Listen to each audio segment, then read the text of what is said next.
Thank you. I am delighted to be here at Bangalore International Center, my first time, and I am glad to talk to you about a subject on which I am less ignorant than many other subjects. So, in my long life, I've done many different things, most of them without a forethought.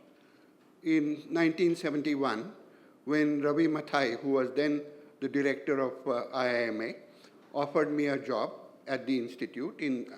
He interviewed me in New York City and offered me a job. He offered me a choice. He said, you are doing economics, so you could fit into our economics area. You have been an engineer, so you could fit into our production area. But you have talked so much about agriculture in this interview, you could fit into our new agriculture area. So I told Ravi that I knew nothing about agriculture, only book knowledge, and if he would take a chance on me, I would be delighted to join the agriculture area. And that came a spontaneous answer, and Ravi took me up on it. So I came to IIM Ahmedabad, and I didn't know until that time, even in 1971, it enjoyed a kind of elite reputation, IIMA faculty and so on. And my first boss, Dr. D.K. Desai, chairman of the Center for Management in Agriculture, promptly dispatched me to Panchmahal's, Wilderland of Panchmahal, a tribal district, probably the most backward in Gujarat at that time, except for Dangs. And so he said, you have to do research on rural poverty and unemployment. That was the time when the Dandekar and Rath study, Poverty in India, was first brought up. And that is what really was a path-breaking study and opened our eyes. So there I was in Panchmahal, going through long treks on foot, and in many areas, people hadn't seen a city person ever since 1930, when Morarji Desai was the deputy collector there. So that's how it started. Since then, as my wife once put it, I have counted rice grains in Bhatapara in now Chhattisgarh, near the famous or notorious Jhumri Talaiya on Radio Ceylon and Vivid Bharati. I have counted coffee beans in Andhra Pradesh. I have counted cows in the tabelas of Bombay, then Bombay, and poplar trees in UP and Haryana and so on. So these are the kind of things that I am greatly familiar. I said I'm less ignorant about these things than most other things and so on. So this is a song that I've been singing for the last many years. And as Shelley once put it in his ode to Skylark, he said, sweet are the songs of sorrow. It is a song of sorrow, sweet or not, I don't know. In our own Indian songs, Shailendra once said, है सबसे मधुर गीत जो हम दर्द के सुर में गाते हैं. And so this is the song that I know. Don't ask me to sing because I can't sing. So what is interesting, if we go back many centuries, is that in the first millennium, at the turn of millennium, around 1000 AD, India had the largest GDP in the world. It was the largest economy. Not because we had large per capita income, but because we had a large population. Subsequently, India's population remained large, so also the GDP, but the rest of the world started catching up. By the only significant change that occurred in India for a short time was the land reform system, land taxation system introduced during Akbar's time. But that soon gave way to zamindari system. And peasantry remained where it was. People became tax collectors and little rajas and zamindars in their own bailiwick. By the beginning of the 18th century, serfs in England were free to give up their land. If the rent elsewhere was higher, they would gladly give up their land, and many did. So they became the reserve army of industrial revolution. No such thing happened in India because of earlier people used to die in large numbers because of wars, famines, disease, and drought. Those numbers started declining, but the land never grew. So inferior land was brought under cultivation, pressure on land increased, and what little industry we used to have in terms of weaving and textiles and so on came under the sharp eye of our trader masters at that time, soon to become our colonial masters. So no industrial revolution took place, no shift of labor from agriculture to industry took place. In fact, the number dependent on agriculture increased. So if you will forgive me for using my glasses to read certain numbers and so on.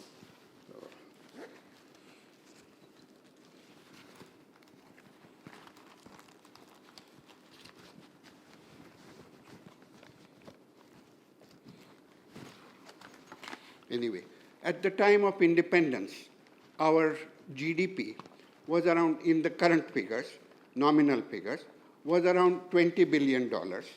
Our population was 360 million, of which about 70% was dependent on agriculture. And our GDP also, 70% came from agriculture. So there was a kind of stasis. But if we switch forward to 2023, the last year for which we have figures, our GDP had grown to $3 trillion. The population was 1.4 billion. GDP share in agriculture share in GDP had fallen to 14%. So at the time of independence, agriculture and non-agriculture had roughly similar kind of per capita incomes. In 2023, the agriculture per capita income was about $2,000, was about $600, whereas the non-agriculture per capita income was $3,450. So the gap had increased substantially. So on the one, and I have been calling this Bharat versus India. Bharat is the agricultural India, and India is our urbanized India. And this has caused a kind of vicious circle. The pressure on land increases. Land becomes the employer of the last resort. This is what came to the fore in 2021 when there was lockdown and people went on long marches back home. Not because agriculture could absorb them, but because there was nothing else. So that is where economists call it hidden unemployment and so on. This is disguised unemployment. So this has been increasing, and it has led to a kind of vicious circle. It goes something like this.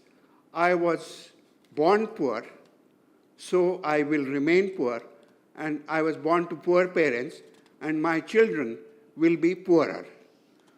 While urban India, by and large today, we expect aspiration, rural India, that is Bharat, expects despair. There isn't much to invest. Inferior lands have been brought under cultivation. Productivity increases have been low, and changes have been few and far between. Over the last 75 years since independence, 77 years since independence, there were two big changes that occurred in agriculture. The first was irrigation in the first 2 or 3 5-year plans, which brought a lot more land under irrigation, and that caused one step change in terms of productivity increase. The second was in the late 60s, after the droughts of 1964, 65 and 66, when thanks to Dr. Borlaug and Dr. Swaminathan, we have now what is called green revolution. new hybrid varieties, which increased the yield substantially. That was also a step change, but that's where the matter remains. Thereafter, there have not been any substantial changes or increases. Agricultural productivity increases slowly, ever so slowly, and we have produced substantially in larger volumes of food grain, and that all is stored up, building mountains. But the per capita availability of food grain in the last 20 years has declined from 500 grams per day to about 450 grams per day. And increases in agricultural productivity have not necessarily meant increased availability per capita of various grains and so on. And in fact, we have in some commodities, particularly pulses and oilseeds, serious shortfalls where we depend upon imports. Today's budget, again, announced further missions for oilseeds and pulses. So this is the position after 75 years of planned agricultural growth. We have not changed substantially. And one would expect that as a result of all this, prices would move in favor of agricultural commodities. But every single government is afraid of the tears that onion prices bring to their eyes. And therefore, the first priority of any government is to control the prices that urban folks consume, and so on. And in return for this, farmers are offered what I call SOPs, subsidies for irrigation, subsidies for fertilizer, and so on, instead of allowing the interplay of markets. Also, minimum support prices. I will talk about it a little later. But first, let me clear a couple of misconceptions or simple shortcomings, short forms that we use. We think agriculture is farming. Farming is food grain cultivation, and food grain cultivation is wheat and rice. Nothing can be farther from it. Agriculture encompasses dairying, horticulture, and also fisheries in animal husbandry products and so on. So today the situation is that crop cultivation is third in importance. The largest is dairying, the second largest is horticulture, and crop cultivation accounts for less than a third of all agricultural output. So we need to get out of this simplistic thinking that agriculture means only crop cultivation. Whereas there have been impressive increases in dairying, and I will come to that shortly, there have been, the other sectors have fallen behind considerably in terms of both output increases as well as employment generation increases. Now, that being the case, one wants to know why this has happened. Why has the vicious circle taken place? It is largely because the farmer doesn't have surplus to invest. He doesn't have enough to consume or provide a decent education to his children or to have a decent roof over his head. So where do you expect him to invest in agriculture? And at any rate, what future does he see? Suppose you inherit a dilapidated house, rent-controlled, with tenants not leaving, and you know it needs repairs. But even if you had the resources, would you invest that in the repair, or would you allow the house to become further dilapidated? And the farmer is no fool in this regard. So there is not much of private investment, not much of private sector investment either. Whatever little investment is from the government.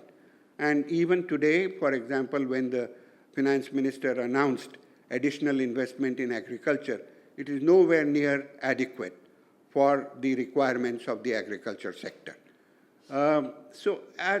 Things have gone from bad to worse. And from time to time, we have provided very many SOPs. For example, every so often, starting with 1993 under Mr. Dandekar, and then again in 2007 under the UPA 1 government, and so on, we provided loan waivers. And loan waivers have been, I call them palliatives. They're not really answers. It is like applying Band-Aids on a festering wound. The wound doesn't go away, it provides you temporary relief, and one-time loan waiver leads to many subsequent demands.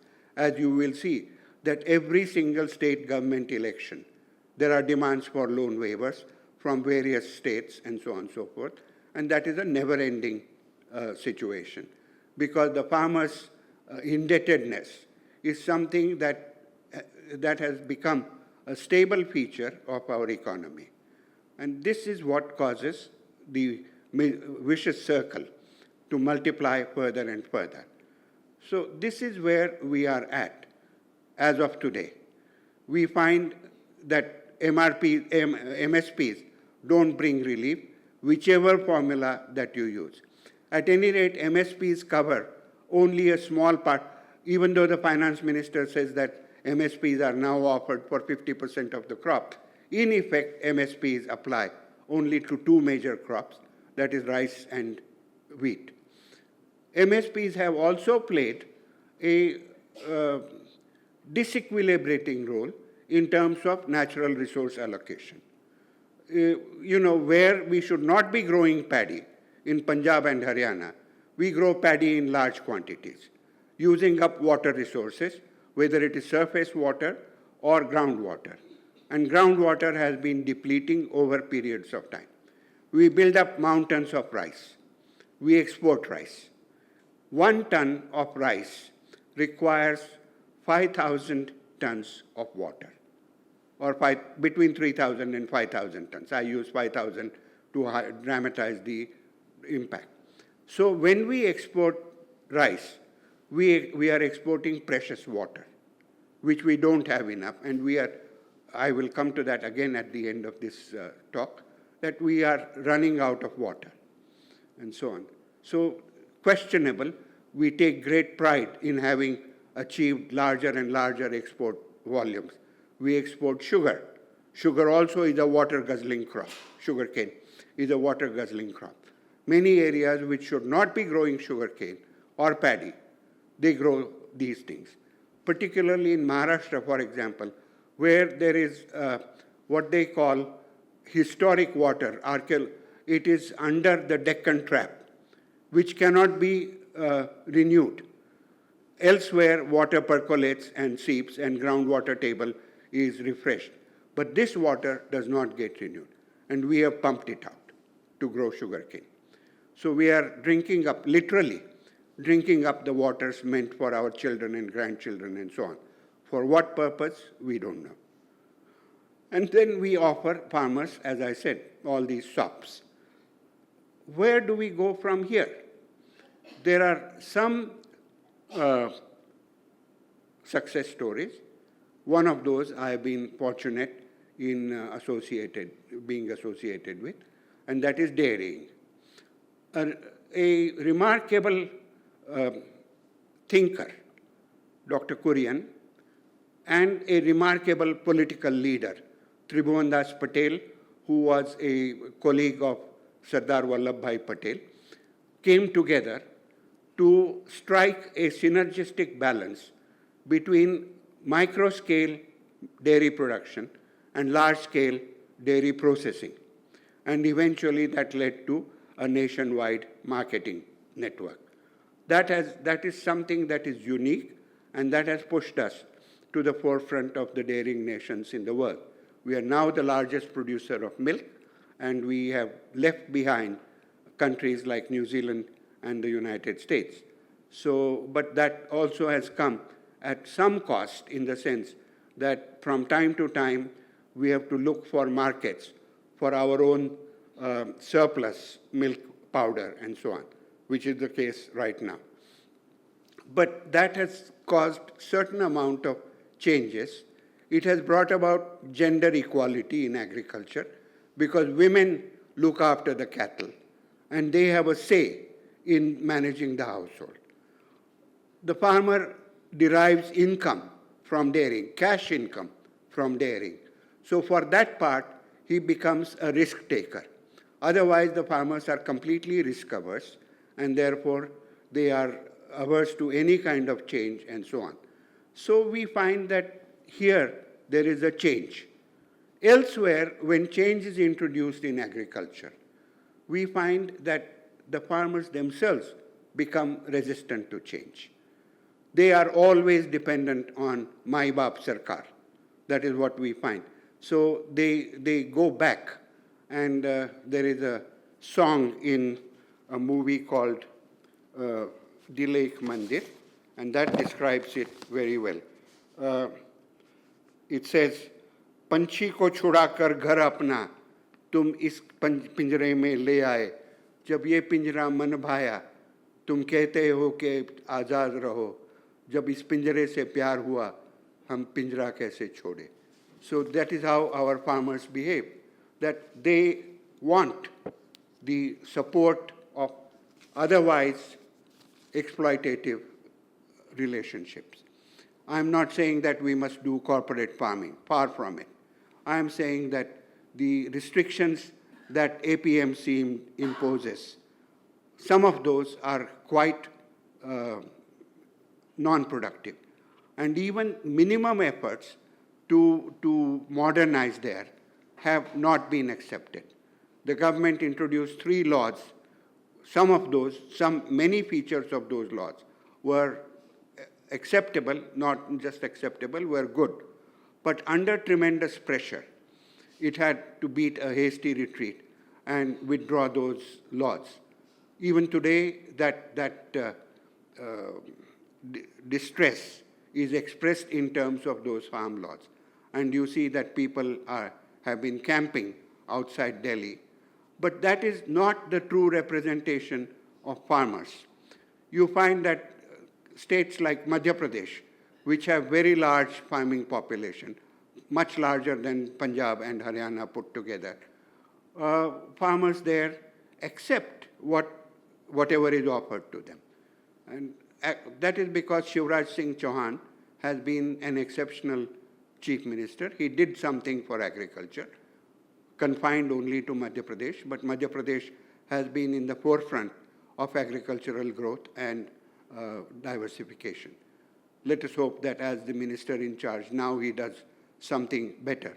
But otherwise, agriculture ministry has been considered a punishment posting ever since Jagjeevan Ram was the agriculture minister.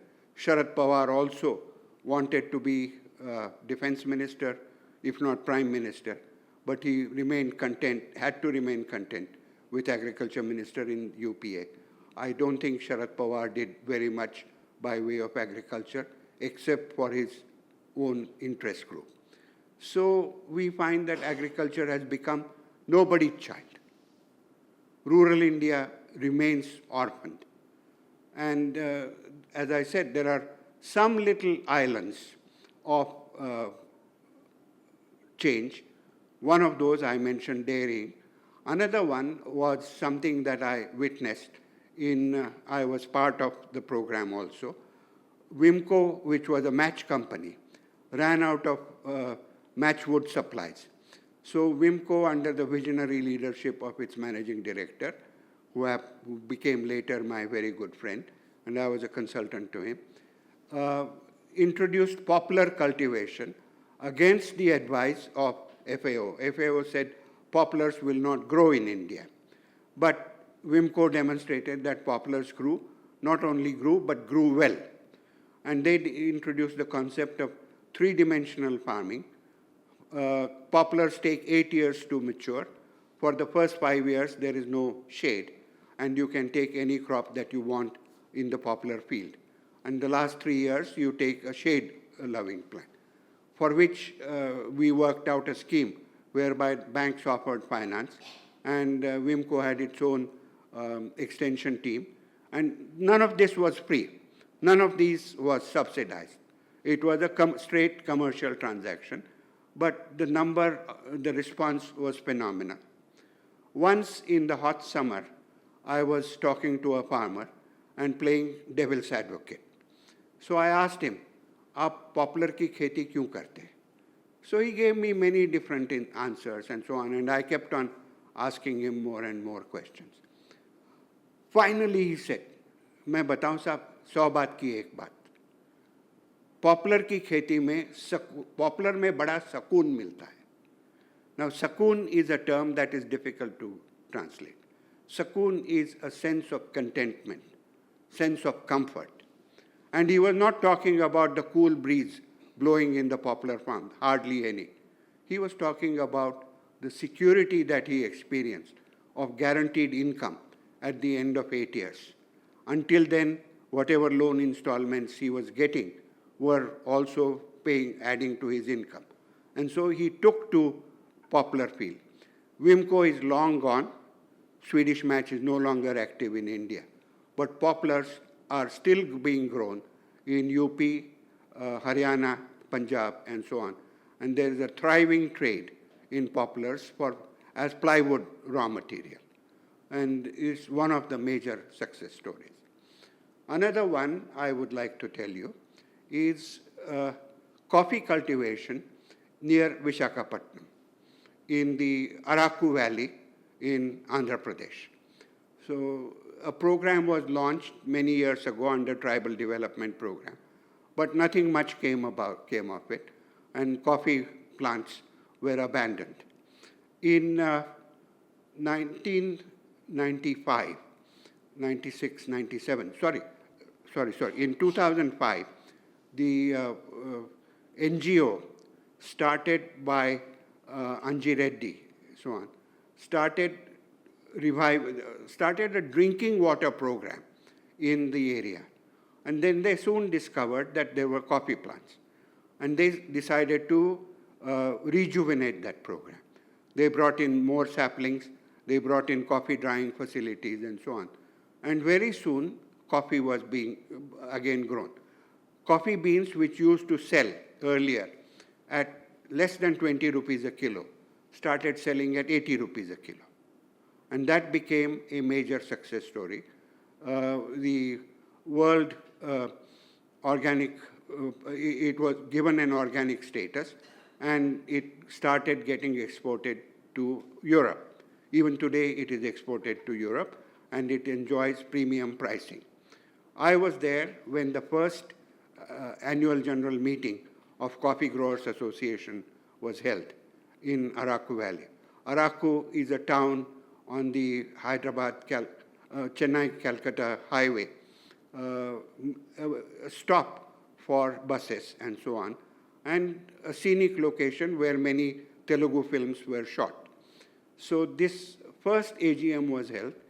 They were expecting something like 600, 650 members. In actual fact, 3,500 members came. And they were all given T-shirts. And the local restaurants were asked to shut their shop and cook additional food for this. So I talked to the members, and they saw my laptop. I had a laptop. So they said, "What is this?" I said, "This is a computer."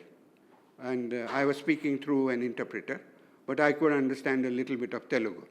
So and they said, "Will it help us reach our customers in Europe?" I said, "Certainly." So he said, "Next time you come, we will have a computer." And they have. So Araku Valley is one example. But these are little islands here and there, spread all over.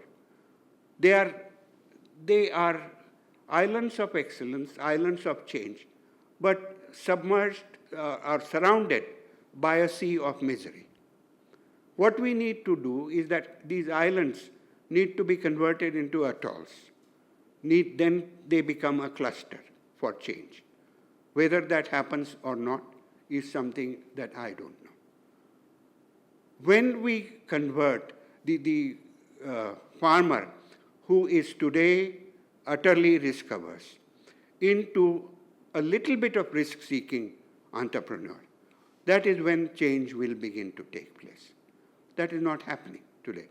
Not even with people who cultivate rubber in Kerala on cents of land, not even an acre, several cents. And those have many takers, many stakeholders in that. So this is not changing. That is what needs to be changed. Until then, we keep offering them sops, we keep offering them various palliatives, and we keep thinking that we have done our duty for agriculture. That is where the situation is today. As I said, we are running out of water. Water tables all over the country are depleting. Barely 4% of the water that we receive, and we receive some 4 trillion cubic meters of water through rainfall. Barely 4% remains, the rest all runs off to the sea. And that recharge is not enough. Agriculture is one of the wasters of water, and we do nothing to change that. The other thing is that in spite of all these problems, some of the younger generation are getting education of sorts, I emphasize. In Punjab, the desperation is well known. People don't get jobs, people became addicted to drugs, and people want to go abroad by any means possible. So this donkey business keeps on getting multiplied. A couple of days ago, there was a report that at Mumbai airport, there were some 1,200 positions, temporary positions of loaders, for which 25,000 or more people who included college graduates and postgraduates lined up overnight, and a near stampede situation came about. So this is, and then again, you see in your own state, in Karnataka, my state too, you find that there is clamor for reservation of jobs for the sons of soil. So we are going to get at each other's throats because of this. But water is by far more dangerous situation. When water wars will occur, as they doubtless will occur, they will be nothing like what we have seen. Every state has a dispute with its riparian neighbor. Karnataka has had a perennial, Karnataka and Tamil Nadu have been in the Supreme Court at all times on the Kaveri water dispute. Even though Punjab and Haryana used to have the same party government, they could never agree to the Satluj-Yamuna link canal.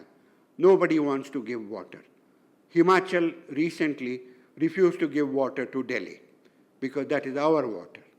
So when these wars happen, we will be really at each other's throats.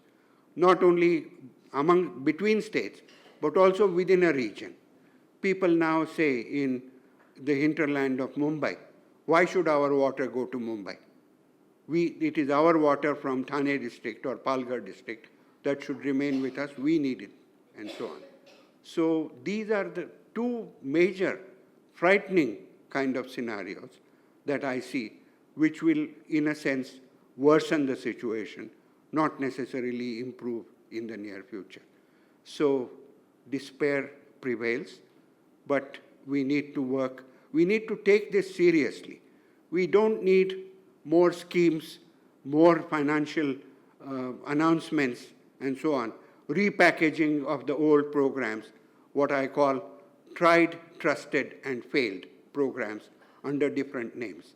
They have not succeeded. We need to think differently. And that is not something that is happening at this point of time. And this is where we in India need to worry about Bharat. So, thank you. I will stop now. I still have 10 more minutes in my allotted time, but I don't want to keep singing sweet songs of sorrow. So.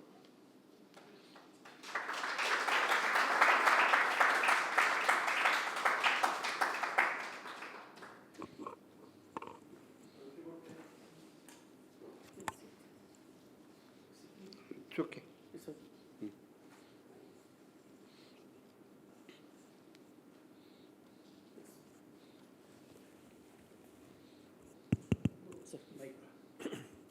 So if you were agriculture minister, what would you do?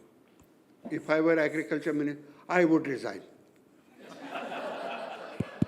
I would resign because it is not a challenge that I can manage in my lifetime. But if I were agriculture minister 30 years ago, I would have done things differently. I would have said, instead of MSPs, what are better ways of rectifying terms of trade between Bharat and India? That is priority number one. Priority number two would have been water management, managing our scarce water. And priority number three would have been creation of jobs within rural India, quality jobs within rural India, such as creating better infrastructure. One simple example I will give you. We do our grain business all in gunny bags because of mistaken notion that it helps the jute farmers of Bengal. It doesn't. We waste a lot of grain. Instead, we could do modern systems such as farm-level silos. And those have to be fabricated within rural India. They can't be fabricated in the cities and sent there. We need to do bulk transport. That again becomes within rural India. And I did some back-of-the-envelope calculations, and the amount of rural employment outside agriculture, but within rural areas, it would generate is significant. So, but those are the kind of things that I have time and again suggested, hasn't happened. I would also move away from this doctrine of self-sufficiency to self-reliance. If we can't grow oil seeds, can we have exchange programs for wheat and oil seeds? And I again did some calculations, which my then boss, Dr. Kurian, took to what was then the Planning Commission. Even with Dr. Kurian's backing, they fell on deaf ears. So we are besetted by this feeling that we must be self-sufficient in everything. That cannot happen. The Chinese have long realized this. They need soybean for their animal husbandry industry. And they have taken large tracts of land in Brazil and Argentina on long-term leases. They have built ports for transporting that. And the Chinese, when they take to these things, they do it with a single-minded devotion. China didn't know how to grow apples until 1980. Today, the Chinese apples are everywhere. They have overtaken the US as the largest apple supplier in the world. In 40 years, they have moved there. So we don't do any such thing. We have ignored the Northeast completely. The Northeast could become our orchard. And I have traveled all over the Northeast. And pears fall on the ground and they rot because there is no infrastructure. There is no possibility of collecting those and marketing them in India. Instead, we import pears from all over the world. I'm not saying we should not import, but we can use our own pears to eat. So there are many things that could have been done earlier. Perhaps now, even now, it is not too late. But as you asked me, I said, I'm not the man to do it. I would have done it if I were younger. Agriculture is a state subject, and it's received It's a lot of... not just, it's in concurrent list. I concur, okay. Yes. So both the center and the state. Yes. So given the length of time that, there have been multiple agriculture ministers in all the states, there have been different agriculture ministers in the center, surely some initiatives would have been taken which resulted in some positive outcomes. Sorry? Some initiatives must have been taken during all this time, 75 years. Yes, I mentioned some of those, but they were too few and far in between. For example, we started this, for extension, we started the T&V system, training and visit system, which we borrowed from Israel. Good in concept, but it got quickly lost in implementation. That many of our schemes are good in intent, but they get lost in implementation. Once we have a scheme, we say we have dealt with the problem. Now the rest is up to them to manage. It doesn't happen that way. You need to persist. You need to go after this. And you need, most of all, you need to learn from your mistakes and make modifications. Take, for example, something that has been very highly praised, this Mahatma Gandhi National Rural Employment Guarantee Scheme. In effect, it is a dole dressed up as an employment guarantee. In effect, it is a little better than digging ditches and filling them. That, as Keynes said, that is a perpetual employment generation scheme. We build roads which get washed away. Under Manrega, we could have created rural assets, but that was not allowed earlier. We had said that 75% of the Manrega expenditure must be on wages. Now it has been changed to 50%. The rest can be creating assets, public assets, and so on.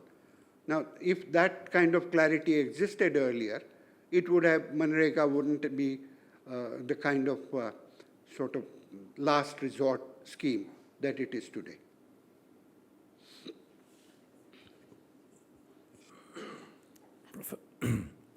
Professor, slightly hypothetical question, which is, you said way back the contribution of agriculture was 70% to the GDP. If in 2024 it continued to be 70%, would... It is not 70%. No, it cannot be 70%. No, I said if it continued to be... No, if it continued, then we would be a very poor country. Yeah, which is So what I was asking. it cannot continue. In no developed country does agriculture contribute more than 5 or 6% of the GDP. It cannot. And similarly, the population dependent on agriculture must also come down, because after all, there is only so much agriculture can do. And we need to provide good quality, well-paying jobs for the surplus labor from agriculture. As you asked me whether if it were 70%, we would still be we would not be a $3 trillion economy going on to 4. We would be $1.5 trillion economy. And instead of being a lower middle income country, we would have been one of the poorer countries, poorest countries on that basis. Our per capita GDP would have been less than $1,000.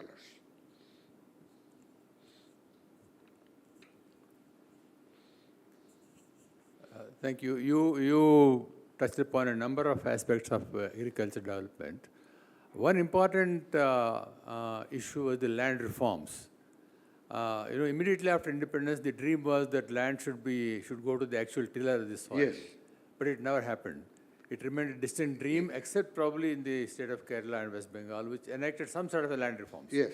The rest of the country, they were all tenant farmers, but not actual tenant Yes. farmers. Yes. So how much you think that has contributed also to the impoverishment of the rural?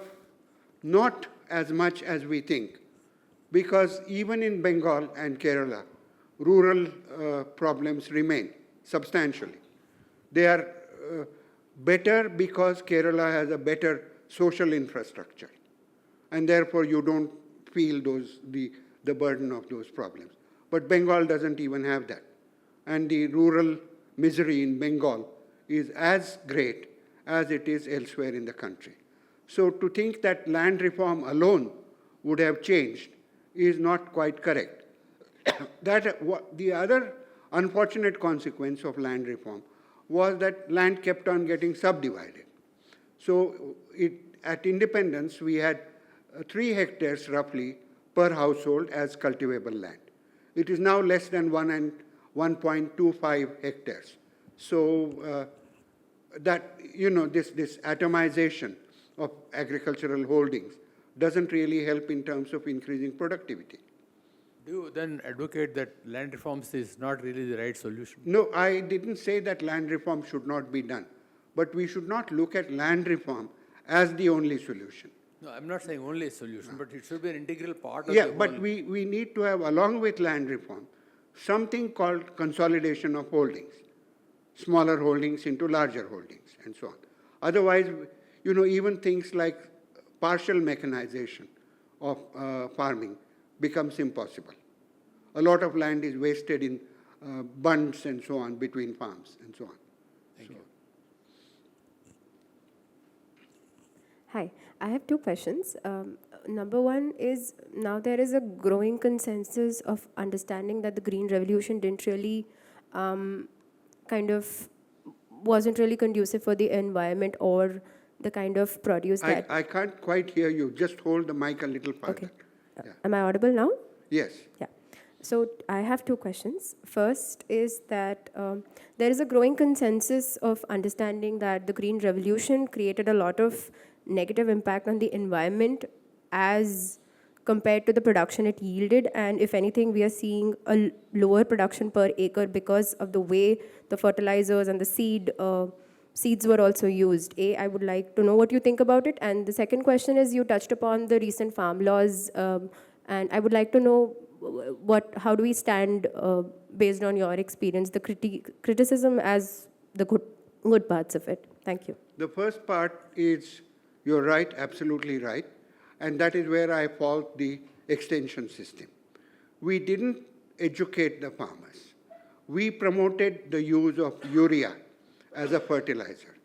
There are two kinds of growth that the plant has. One is vegetative growth and the other is reproductive growth. Urea contributes to vegetative growth, and phosphates contribute to reproductive growth. We need a balance between them. But we emphasized urea. For a long time, we subsidized urea supplies because we thought only of urea. And that caused an overuse of urea and imbalance in plant nutrients, which still continues and slowly getting changed. For example, in Davangere district, where there is plenty of paddy grown, I have visited many times as a consultant to Bangalore Fertilizers and consultant to Karnataka government at that time. And one could see rice plants growing large, but not necessarily the grain formation. So that is because of overuse. Davangere district had #1 position in terms of use of urea. So that is something I mentioned earlier, that the T&V system, which was meant for extension, was not implemented properly, or if implemented, we didn't learn the lessons from it and apply mid-course corrections. Okay? So, what was your second question again, please? Yeah, the recent farm laws, and could you just give me more details on A, why they are good, or B, why they are bad? Farm? The recent farm laws, I think you touched upon that in the beginning of your introduction. How does it really help farmers? The recent farm laws, which, I mean, there is a lot of debate on that as well, right? Yes. So, Farm, you're talking about farm laws, right?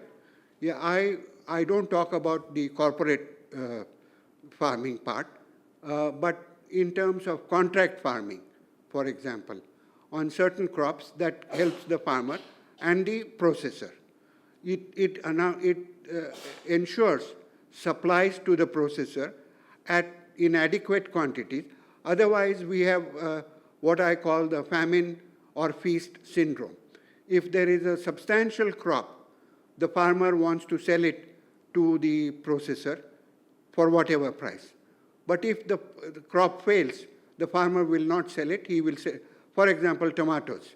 You know, the day tomato shortages, farmers come to Bangalore markets and they will sell fresh tomatoes. But if there is a shortage, if there is a superabundance, they will go to the Kisan factory to sell the tomatoes. No processor can function on that basis. One day he will get supplies, one day he will not.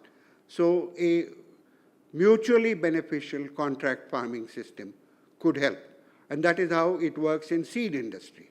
Seed industry functions mostly on contract farming. And it could be made to work again. Also, the restrictions that are imposed on because of the APMC Act. APMC Acts are severely restrict the role of the farmer and the middleman. But middleman at times is not the villain that he is made out to be. In the middle of the night, if the farmer needs money for an unforeseen emergency, illness in the family, where does he go? He goes to the middleman and gets money. The middleman takes usurious interest, but there are ways of controlling that. Instead of that, Indira Gandhi said at one time that we will do away with middlemen. Indira Gandhi is long gone, but middlemen are still there.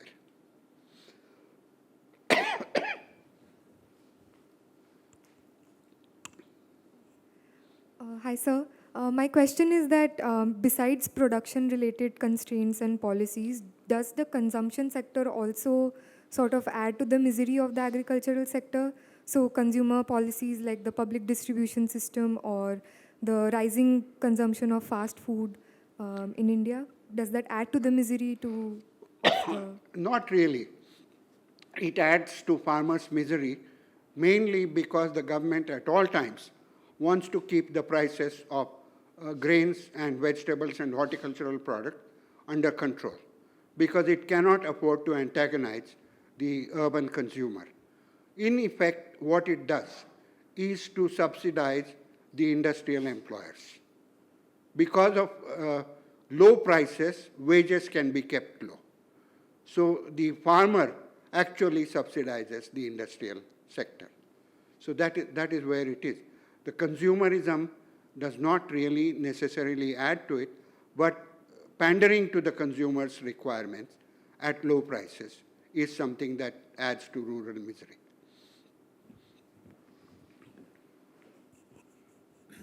So going back to the farm laws, you talked about contract farming but why did the government fail in communicating that to the farmers? Well, many reasons. The first thing one has to remember, and I will be speculating here in politics, the government would not have faced such a big problem but for one person at that time, who is now with the government, the former Chief Minister of Punjab, Amrinder Singh. He saw this as a threat to his government. He was not with the BJP at that time, and he saw that this would make the Akalis more powerful at that time. And he unleashed farmer protests at that time, and he was vocal in supporting that. But the same Amrinder Singh at one time in 2003, and I was there at that meeting, he had called a meeting for agricultural diversification in Punjab. He introduced 9 crops and got 9 organizations to look after this diversification plan. 2 years later, that was quietly abandoned because nobody succeeded. So the failure on part of that meant that you have to appease the farmers. And if you look at the beneficiaries of MSPs, and if you look, there's only about 14% of the farmers who benefit from MSPs at all, in some form or the other. So MSPs now have to be restructured. In fact, Ashok Gulati and his colleagues have suggested a scheme whereby farmers should be paid not to grow paddy, because the cost of offering all those subsidies and administering MSP is far more than the subsidy that can be offered to wean away farmers. Now, this is something that the government never thought of at any time. That, you know, in the US, for example, farmers are paid not to grow certain crops, and so on. So these are kind of innovative solutions that could help monoculture becoming the rule in India. And the government lacks imagination in doing all this. So, do you think since paddy is such a water-guzzling crop, Yes. then most It of is. Indians eat rice? Yes, Do you recommend? but we produce more rice than we need at this point of time. We have large stocks of paddy sitting there. Some of it rots. Quite a lot of it we export. Some of it doesn't get exported because it contains large residues of pesticides and so on. So whatever price we can get, if we can't export to Europe, we export to the Middle East, we export to even Asian countries and so on when they need. We have long ago replaced Thailand as the largest exporter of rice. And what we don't realize is that we are exporting water, which we can ill afford to do. And I have another question. You mentioned that the government continues to control agricultural prices Yes. to pander to the consumers. But we keep talking about food inflation. We keep talking about food inflation despite all these controls. If these controls, for example, the government from time to time imposes restrictions on onion exports. It imposes stock limits and so on. Despite that, the prices go up. But the benefit of those prices doesn't necessarily reach the farmer at that time. So, because these are temporary things. For example, if rain disrupts communication, as has happened now, the immediate result is the doubling of vegetable prices in most of North India, also in Karnataka, I believe. So this is a seasonal thing, and it will probably even out over a period of time. That is not something that is adding to anybody's benefit. So. Sir, you mentioned wheat and rice are covered with MSP. Yes. No, there are 50% of the crops which have theoretically MSP. But, you know, in terms of pulses, nobody comes forward to buy at MSPs. Nobody came to buy at, and so in Maharashtra, where pulses were grown, in Latur and other areas, there were no takers at the MSP, and farmers had to sell at the prevailing prices. The government announces MSPs, but does not necessarily offer to buy them at MSP. Government offers to buy at MSP wheat and rice, mostly. So this time, the finance minister says that we will support MSPs elsewhere also. Let us see if it does. My question was that the pulses and cereals, we are importing so much from all over the world, and so much money is going. Can't we, even 50% of that, give subsidy so that, you know, we stop importing pulses and cereals, etc.? There, you've said it. I couldn't agree more with you. So, but now the pulses MSP has been increased. Let us see if it works. 2 years ago, there was a bumper harvest of pulses. Prices crashed. And today the pulses have skyrocketed. Again, feast or famine syndrome. There is something called cobweb theorem in economics. And the best example I can cite, and a little personal aside here, in 1979, Charan Singh, as finance minister, had proposed a budget. I was the head of research bureau of the Economic Times, 1979. And so I was asked to, I wrote an editorial which supported some of Charan Singh's thing. So I was granted an audience by Charan Singh. Went to Delhi to his office. He was sitting there in his cavernous office. There was a hospital bed because he had recently suffered a heart attack and so on. But his voice was firm. He was entertaining a delegation from his constituency, sugarcane farmers. And they were all clamoring. They said, Ganne ka daam badha do. So Charan Singh took off his cap, and there was a stubble of hair on his head. So he said, Ganimat hai aapne yahan nahi boya.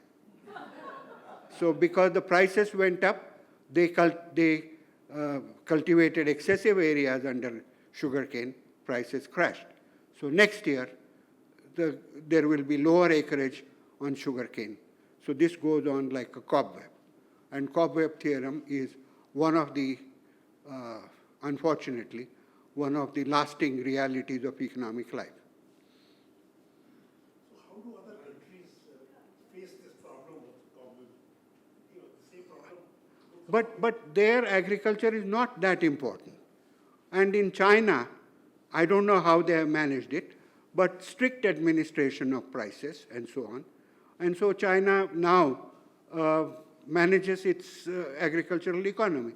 But then again, we can't learn very much from China unless we say that we will regimentalize our decision-making and enforce it with strict military discipline. But smaller countries don't have such huge problems. They don't have such a large peasantry, and so on. So, Hi, sir. Here. Hi. My question is on organic farming. So organic farming increases the income of farmers, it is claimed, and is also better for the environment.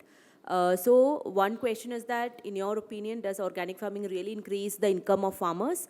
And the second question is, will that help feed the large population? For example, if the entire India became organic, will that help but feed? will people pay higher prices to buy organic food? I don't think so. So that is the answer, that unless there is a market for it, organic cultivation will not take off. So even today's budget, the finance minister talked about prakritik kheti, natural farming, organic farming. But if there is no market, you know, in the US you find that there is a Costco, and next to it is an organic supermarket just as large. And it also attracts very large clientele. Here, Godrej sells some organic stuff in its shops in Bombay and places. Prices are 3 and 4 times what cost otherwise, and not many people go there.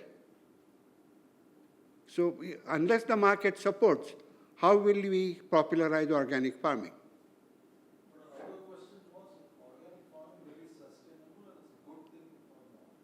Good?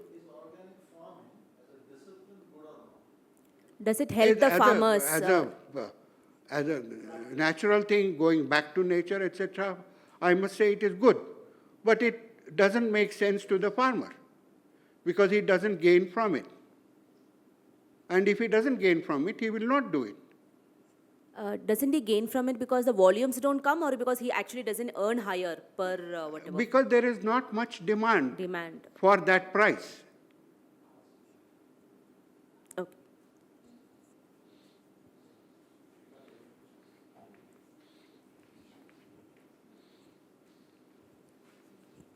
So what is a country you respect which has handled its agriculture?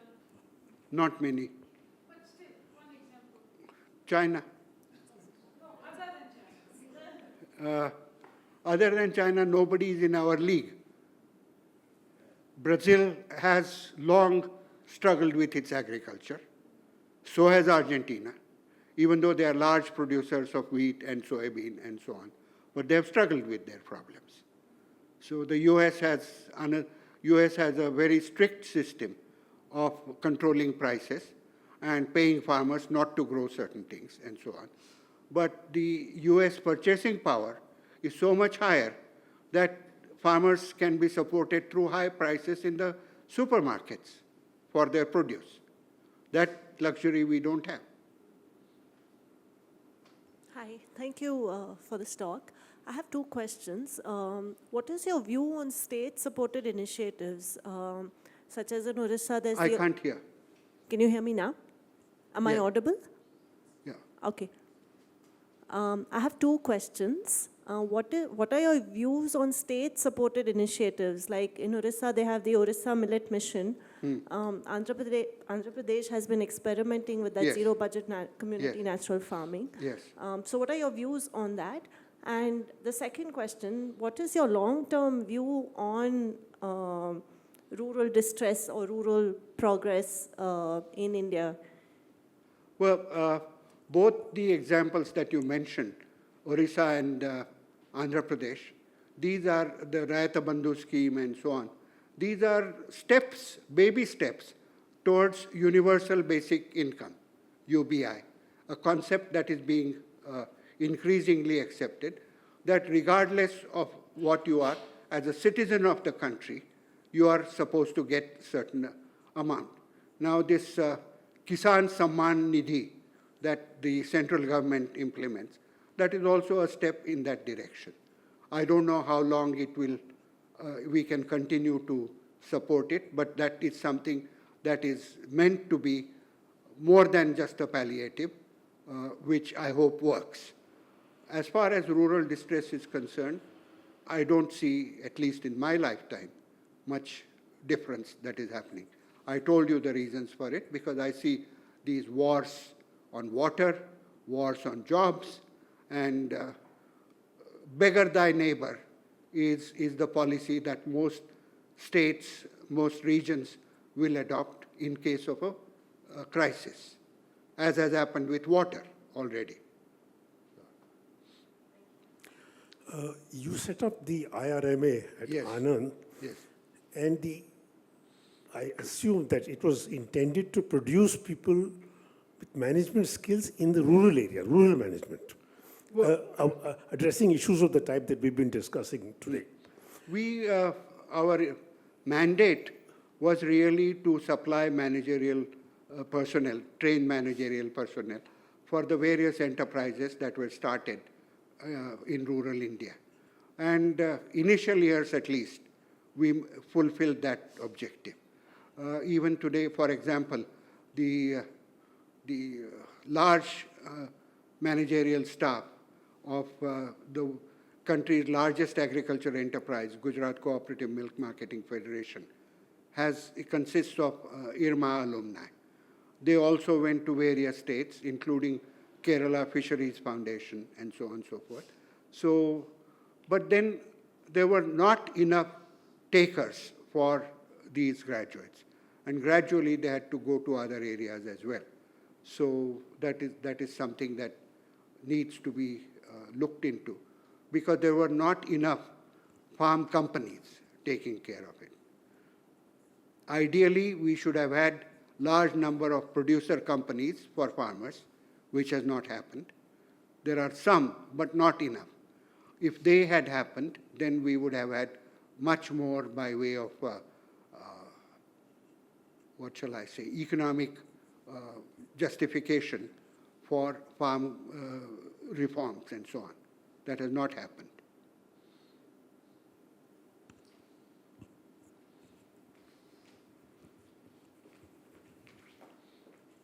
Sir, you mentioned that agriculture contributes 14% to our GDP. Is there any other country where percentage is as high as this or higher than this? Not many countries, no.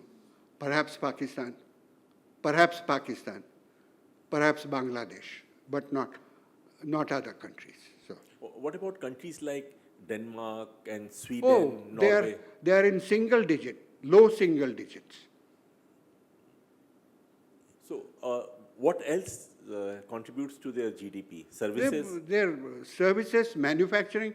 You realize that most of Europe is very highly industrialized. So, Denmark and Holland and so on, they have major agricultural production, but their other industries are much larger. Philips alone in Holland has probably larger turnover than their entire agricultural output. Are millets, Mr. Modi has done so much for the millet year, international millet year, etc. Has it helped on ground to increase the prices, or has it attracted farmers to grow more millets? Can I ask you a question? Yes. Can I ask you a question? Sure. Do you eat millets at home? Yes. You do? Yes. How many people here eat millets at home? That is because we are in Karnataka. Elsewhere, in Maharashtra, in Gujarat, millets are used for feeding cattle. And things like millet dosa and so on are novelties, which people once in a while try. But dosa is made from rice flour for most people.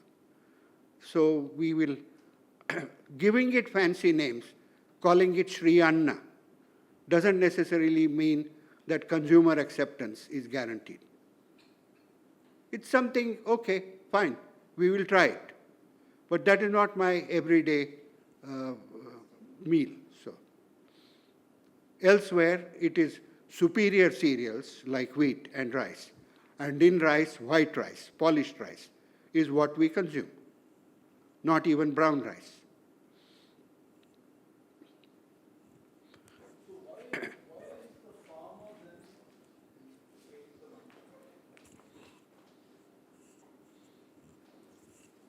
Clearly, the case you're making is that we have to increase agricultural productivity, not necessarily the a number of people actually being in agriculture, correct?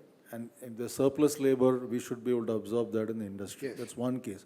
But then why, is it a spiritual connection that the farmer has with his land or the profession that he's doing that they are not willing to move out of that? Under distress, Under distress, really. but under distress they are doing it. Yes. But otherwise, why are they holding on to it? Even when they know. What else can they do?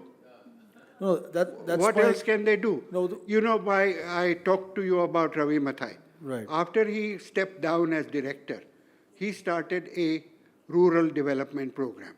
He went to a place called Jawaja, which was the most backward block in Rajasthan. So he went there and he talked to people. And he asked them, what would you like your son to be? He thought that they would say, good farmer or good something. They said, आपके जैसा पतलून पहनने वाला शहरी बाबू. You know, people migrate to cities. The miserable conditions in a slum like Dharavi are still better than conditions in the villages. You get tap water for whatever limited time. You get some semblance of a roof on your head. You get some semblance of health care, which is not available in rural areas. So you hear from time to time stories of how injured people or pregnant ladies are carried by their relatives manually to the nearest health center and so on. And only a fraction of those stories get reported. Most of them don't even get reported. You look at the hospital conditions in rural areas. From time to time on television, they are wise enough to show us these conditions. And you would be shocked at what things are like. Things like Kala Azar or whatever, we don't even know them in cities. They are the biggest killers in rural areas. Encephalitis. So if they actually all of them move to the cities, then what happens? Are we going to get our food? No, they cannot move to the cities either because the cities are bursting at seams. But there are still trains that come in every day into Mumbai, bringing in hordes of people who want to come to Mumbai. But there is a lot more sitting there behind them. Only a tiny fraction of them come to Mumbai. There was a place called Mumbra, where Parsik Tunnel is. When I was in IIT Bombay as a student 50 years ago, 55 years ago, Mumbra had no population. Now Mumbra has a population of close to 1 million people, mostly immigrants from UP. And that is what then promotes local chauvinist organizations like Shiv Sena or Raj Thakre's Nav Nirman Sena and so on. So this causes, again, tensions within the cities. So when you see these tensions in the cities, they're really an overflow of what is happening in rural India. Sir, I have a question on the seeds. In spite of India being an agricultural country, there are many foreign companies are doing seeds business in India. Yes. Could you just throw some light why it is happening? Well, not all that many. You have Mahiko, which has tied up with Monsanto because they have proprietary material and so on, particularly on BT and so on. But otherwise, not too many seed companies from abroad. In fact, we don't have a desired rate of seed replacement. Farmer mostly uses his own saved seed from previous harvest. There should be at least a 20% replacement, according to agrarian scientists. Our replacement rate is hardly 5%. So there is a scope for seed business to grow, but it doesn't grow because, again, purchasing power problems. Saved seed is free, whereas you have to buy fresh seed.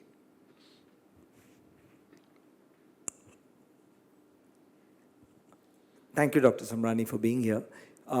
Given today is the day of the budget, may I request you, I mean, it's a big umbrella question, but what would be 2 or 3 nudges that the government can put into the budget which might reverse this, arrest it, change the state?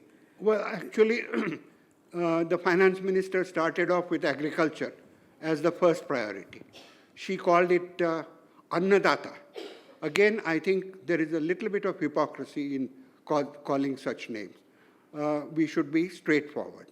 She talked about something like 1.5 trillion rupees as investment funds for agriculture. I need to see the breakup of those. At this point, it is just an announcement. I need to see the details before I can comment on it in any meaningful fashion. But the thing is that we have seen these kind of announcements before, even in the interim budget that she presented earlier in the year. So this is really carry forward of that. And she explained some, but in the few minutes, she took maybe about 5-7 minutes to talk about this. I don't think I gathered enough details. So at the moment, I need to wait until I see the details. Yeah.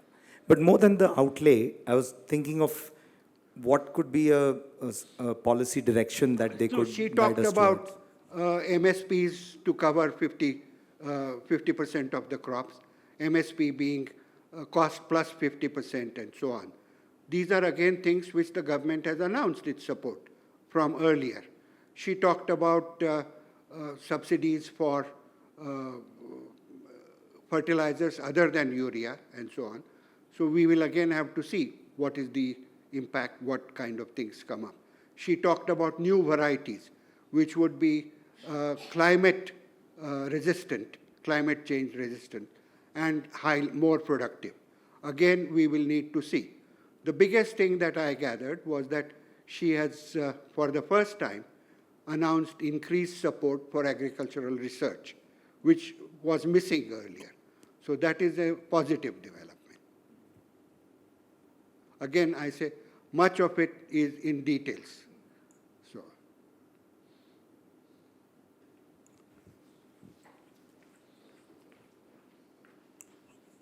Thank you so much, sir, for the extremely insightful talk. I wanted to understand that is there any other sector apart from agriculture which you think can be strengthened or developed to reduce this rural distress? For example, do you think ecotourism is a sector with a rise and growing like tourism industry? As I said, these are all putting band-aids on festering wounds. How much of ecotourism? Yes. Compared to the size. Okay? Ecotourism not even scratches the surface of the misery. And who does it benefit? The rural better off, not the poorer farmers. They don't go to the farmer's jhopdi. They go to somebody who can offer them a comfortable bed and proper meal. So otherwise they won't go. Where I went to school near Mumbai, a place called Bordi, I saw one of these ecotourism places. And it is, I think it doesn't really make that much sense. It doesn't bring that much income, except to that person who's running it, and very little by way of employment generation around it. So, and employment generation of what kind? Sweepers, waiters, that's all.